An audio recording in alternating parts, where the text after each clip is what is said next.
We move on. 1 p.m. Eastern. Carolina Panthers at Dallas Cowboys. This is the only move I have made. The Carolina Panthers +5. Is it because I love Sherwood Park, Alberta native Chuba Hubbard? Is that part of this? Yeah, it's part of this.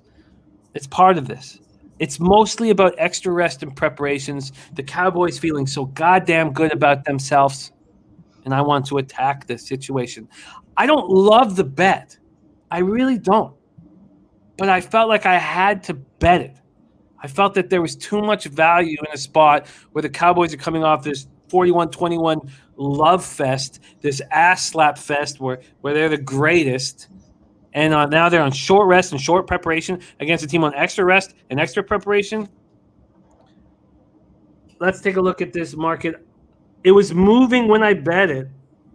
It hadn't moved at Bet 365 and may not have yet. It was still at 5. Let's see what it is right now in this Panthers game. Still get the same line I got, the +5 at -115. Heritage has moved it to 4. Pinnacle has moved it. Pinnacle actually opened it at 4.5. So then at 10:54 last night after the game, it moved to 5. But Carolina at 5 was at -102. They're now -114. So I do expect 4.5s to be on the board here shortly. And from a total side of things, we have it opening up at 50, now sitting at 50.5. Darnold, 23 of 34. So I keep smiling when I say Darnold because Slatsy's right. I have been acting as if he played on the French Connection line with the Sabres, calling him Darno. I don't know why that is. It's just Arnold with a D. Yes, yeah, Darnold. There you go, right there. He also ran for 2 touchdowns. He did lose 2 fumbles. Look, he still got butterfingers. He was fortunate that the Panthers recovered both of them. McCaffery stuff for the hamstring injury, and in comes Sherwood Park, Alberta's own Chuba Hubbard. 11 carries for 52 yards, 3 catches for 27 yards. DJ Moore continued to shine, catching 8 passes for 126 yards. Where's Robbie Anderson? What's going on there? The defense continued its strong play. 4 sacks, 9 quarterback hits. They held the Texans to just 193 total yards. The Panthers secondary is dealing with injuries, and it's a problem. Cornerback Jaycee Horn injured his foot during the game. He's been placed on injured reserve. They also placed safety Justin Burris on injured reserve with a groin injury, and cornerback C.J. Henderson is listed as questionable. Defensive end Yetur Gross-Matos is doubtful. Cowboys, short rest, short preparation after the 41-21 demolishing of the Philadelphia Eagles. 19-1 edge in first downs late in the first half. Prescott was in complete control, 21 of 26 for 238 yards, 3 touchdowns, 0 interceptions. He did fumble twice. One of them was scooped up, or didn't even hit the ground, but one of them was grabbed for a touchdown for the Eagles. Dalton Schultz was the main weapon, surprisingly. 6 catches, 80 yards, 2 touchdowns. Zeke looked like old Zeke for the first time in a long time. 17 carries, 95 yards, 2 touchdowns. Tony Pollard had 11 carries for 60 yards. Secondary looked very good. 2 picks, 9 passes deflected. Trayvon Diggs ran an interception back to the house. First Dallas player with a pick in each of the first 3 games since Everson Walls in 1985. This is a healthy group that's rolling. And I'm going to bet against them. Bebsie, Panthers, Cowboys, take it away. Jimmy, I like your look. I wish I could tell you. I cannot. For the simple reason Dallas is playing better than I expected them to right now. They are healthy, which is something I cannot say about Carolina. Carolina has played well, but I know it's a rookie. He's only played a couple of games, but losing Jaycee Horn hurts. That hurts a lot. He's been a big lift to this team already. He looks every bit the part. He's got swagger just like his old man Joe Horn. I hate that injury. I hope he can come back 100%. But this Dallas Cowboys team is playing right now. They're playing well. Zeke finally looked decent. I wouldn't get used to it. I don't think he's back just because he's played one game like that. I still don't have any faith in McCarthy as a coach. I still think he's an absolute dolt. That's why I can't lay money with the Cowboys. Plus, I hate the Cowboys. Sorry if you're a fan of them boys. But I can't take this here with the recent injuries to Carolina.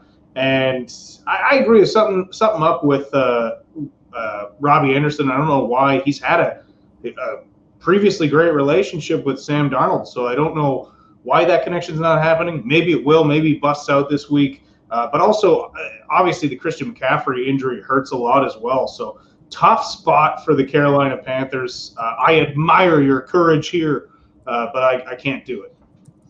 I can do it. And all year, I'm going to bet against what everybody saw the week before. And if I did it more often, I'd be rich. And I've made a point of doing that this year in NFL, in a sport where we know the public gets their asses kicked. And the books are beautiful because of how the public believes everything they saw the week before.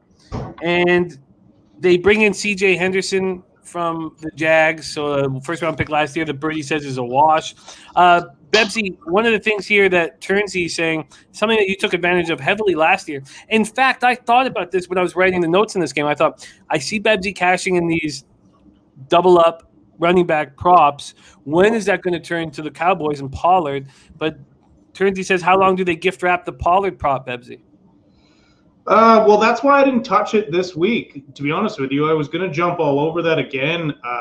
I've been waiting to move on Pollard props. And then he had a huge game, so his numbers was up. And this is what I was talking about earlier, which is Jimmy's favorite thing to say, late for the party, early for the funeral. That's why I stepped away from it. But after Zeke has a big game like he did this week, I think you could see that Pollard prop drop.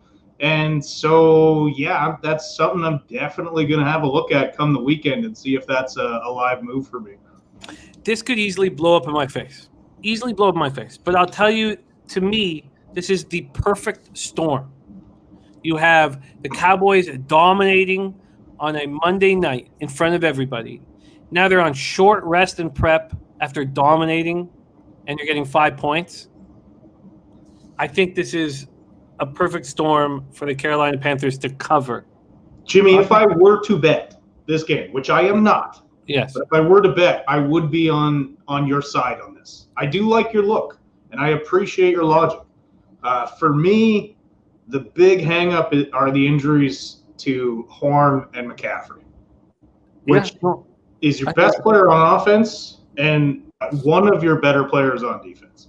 I think their best defensive player is Burns. But JT says Pollard hit his yards over in the first quarter. And, again, this doesn't surprise me because I don't consider the chat the public at all. I never have. So, no. And I said that during this chat is too damn sharp for that. Oh, yeah. And so I said beginning that I expect every game where the public's on one side, this chat will be on the other. And here's no difference. We had 35 votes in Panthers-Cowboys, and the Panthers +5 got 62% of the votes. Patrick says, I don't see it. Panthers secondary beat up Dak going wild. Exactly, Patrick. Everybody's seeing it the way you are seeing. Not everybody. A large portion of the public are seeing it the way you are seeing it, and you have every right to see it. But the strength of the Cowboys is that a passing game. Yeah. Look, it's a tough spot, Jimmy. I like it, and I appreciate your breakdown. You're not wrong. It is the perfect storm, and I can't wait to talk about this game next Tuesday. I can't wait. Yes, win or lose. Look, the Cowboys could win by 21 points, and I could look like an asshole. This is the only game I had the confidence of betting before I came onto the show. That's how much I like it.